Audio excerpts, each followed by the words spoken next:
하나님 아버지 감사합니다. 명절이 시작되려 하는 이 한 주간 이 월요일 새벽 저희들 깨워주신 것 감사합니다. 영상으로 가정에서 예배하는 이 새벽 자리에 함께 해주시고 찬송하며 말씀을 묵상하며 기도할 마음을 가진 새벽 성도들 가운데 임재하여 주시옵소서.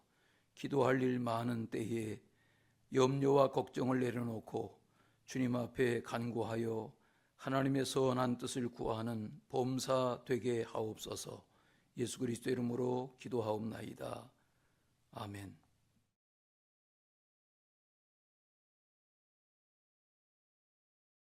다 각각 집으로 돌아가고 예수는 감람산으로 가시니라. 아침에 다시 성전으로 들어오시니 백성이 다 나아오는지라.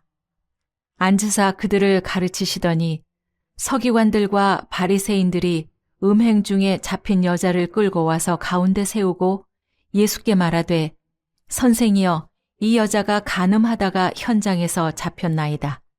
모세는 율법에 이러한 여자를 돌로 치라 명하였거니와 선생은 어떻게 말하겠나이까? 그들이 이렇게 말함은 고발할 조건을 얻고자 하여 예수를 시험함이러라.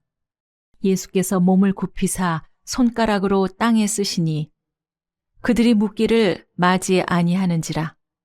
이에 일어나 이르시되 너희 중에 죄 없는 자가 먼저 돌로 치라 하시고 다시 몸을 굽혀 손가락으로 땅에 쓰시니 그들이 이 말씀을 듣고 양심의 가책을 느껴 어른으로 시작하여 젊은이까지 하나씩 나가고 오직 예수와 그 가운데 섰는 여자만 남았더라.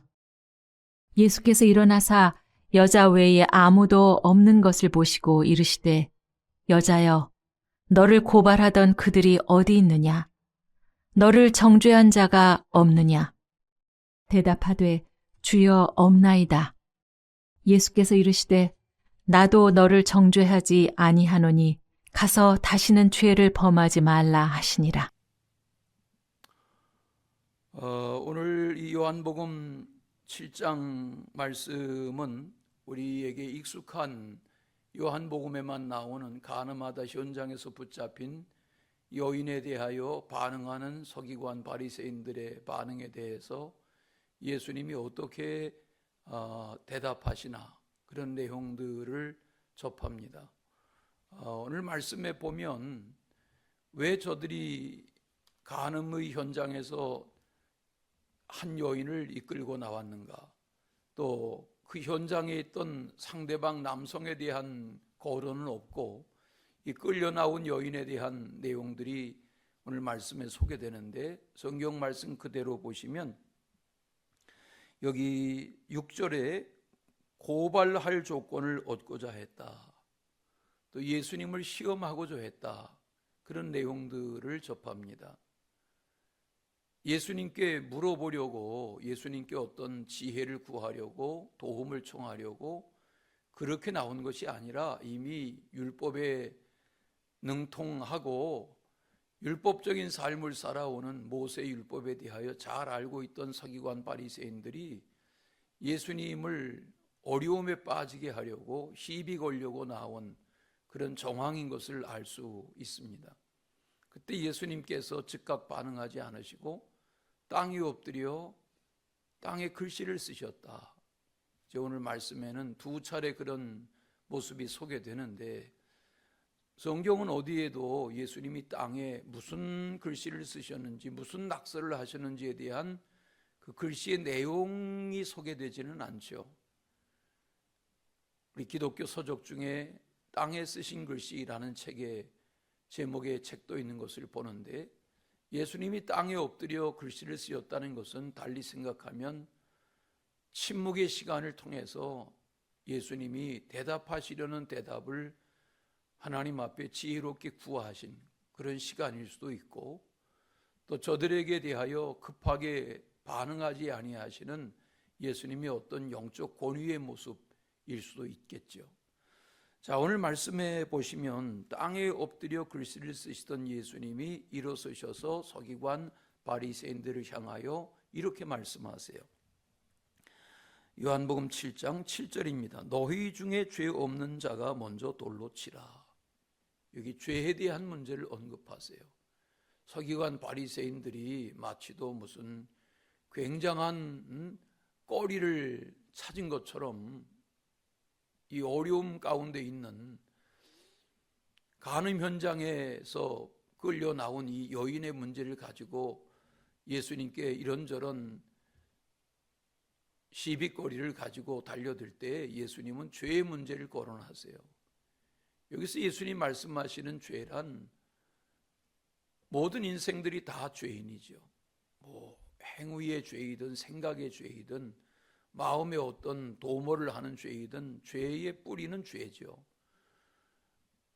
거슬러 올라가면 하와와 아담에게서 지어진 죄의 뿌리가 있죠. 우리는 살아가며 보고 듣고 말하고 판단하고 행하는 모든 것들이 일상의 죄 속에 살죠. 로마서는 죄인은 의인은 없나니 하나도 없다. 모든 사람이 불의를 행하였음에 하나님의 의에 이르지 못한다. 이렇게 선포하지 않습니까? 여기 죄의 문제를 거론하시면서 다시 또 땅에 몸을 굽혀 손가락으로 글씨를 쓰시던 예수님, 그 주님이 일어나셔서 이렇게 말씀하세요. 거기 고발하던 이들이 다 이제 흩어지고 하는 그 자리에 죄 있는 자가, 죄 없는 자가 먼저 돌로 치라 하는 말씀을 듣고 흩어지는 무리들 가운데 홀로 남아있는 여인에게 예수님이 이런 말씀하세요. 나도 너의 죄를 정죄하지 아니하노니 돌아가서 다시는 죄를 짓지 말라. 이리 말씀하세요. 여기 나도 너를 정죄하지 아니한다 하는 말씀은 예수님은 이 땅에 죄를 판단하고 죄를 지적질하고 죄를 정죄하기 위해서 오신 하나님의 아들이 아니시죠. 예수님은 모든 것을 품으시고 모든 것을 사랑하시고, 그럼에도 불구하고 예수님은 모세의 율법 시대 환경에서 나셔서 성장하신 선지자시죠. 그 예수님이 저에게 이 죄의 문제를 다시 언급하시면서 하나님의 아들인 나도 너의 죄의 문제를 재론하지 않겠다. 너를 죄에 있다, 죄되다 하지 않겠다. 정죄하지 않겠다. 말씀하시면서 가서 다시는 죄를 범하지 말라. 이렇게 말씀하세요. 물론 어찌 생각하면 우리는 여기 이 여인이 예수님의 이 사랑의 선언, 용서의 선언, 그의 기구한 삶, 어찌하다가 어느 남자에게 끌려가서 이런 수모를 당하고 어려움을 당했겠나. 물론 반대로 생각할 수도 있지만 여하튼 그의 그런 부끄러운 삶의 현장에 예수님은 그를 덮으시고 감싸시며 돌아가서 새 삶을 살아라. 이렇게 말씀하세요. 여기 말씀하시는 표현에 가서 다시는 죄를 범하지 말라 하는 이 말씀은 영어 성경에 보면 죄로부터 떠나는 삶을 살라. 그렇게 표현하신 것을 보아요. 우리가 다 죄인이죠. 보고 듣고 말하는 것, 생각이 다 죄죠. 그러나 신앙으로 산다는 것은 하나님의 자녀가 되고 그리스도로 인해서 복음을 알고 거룩한 자의 삶을 살아가는 증거는 우리의 익숙한 죄의 습관으로부터 돌이키는 거죠. 변화되는 거죠. 우리의 찬송처럼 거룩한 길 다니리가 뭐예요? 세상에 죄가 많지만 죄의 두려움, 악의 결과, 이런 두려운 마음을 가지고 죄로부터 손을 씻고 죄를 멀리하고 악을 경계하고 하나님의 말씀 속에 성결한 삶, 거룩한 삶, 진실한 삶, 바른 삶을 살고자 하는 삶의 태도, 그게 기도 생활이고 그게 말씀 묵상의 생활이고 그게 은혜 공동체의 생활일 수 있겠죠.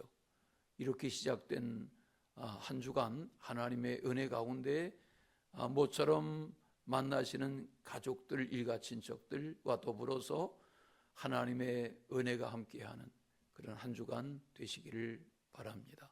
사랑의 주 하나님 아버지, 주님의 은혜를 감사합니다. 요한복음의 말씀 속에 한 여인을 향하여 다시는 죄를 범하지 않는 하나님의 기대하시는 딸의 삶을 살아가라 선포하셨던 예수님의 말씀처럼 우리가 이 세상에서 그리스도와 더불어 하나님의 자녀 되어 죄를 멀리하며 하나님을 가까이 하는 빛의 자녀의 삶으로 인도하여 주시옵소서. 예수 그리스도의 이름으로 기도하옵나이다. 아멘.